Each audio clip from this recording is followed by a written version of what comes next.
corrupção do Brasil. Aprendi essa palavra esses dias e fiquei triste com o que ela significa. Meu pai me disse que isso é coisa de ladrão, coisa feia, gente. Minha mãe me falou que a corrupção pode me deixar sem saúde, sem segurança, sem educação, sem escola. Toda hora aparece essa corrupção na TV, mas esses ladrões não vão pra cadeia. O que vai ser do meu futuro então? Sem saúde, sem educação, sem segurança. A presidenta Dilma, a senhora não vai ser a presidenta do meu, não é a presidenta do meu país?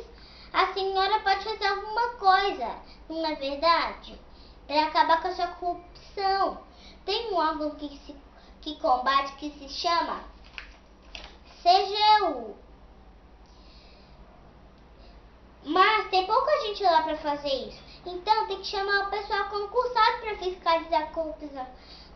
Presidenta Dilma, fiscaliza para mim.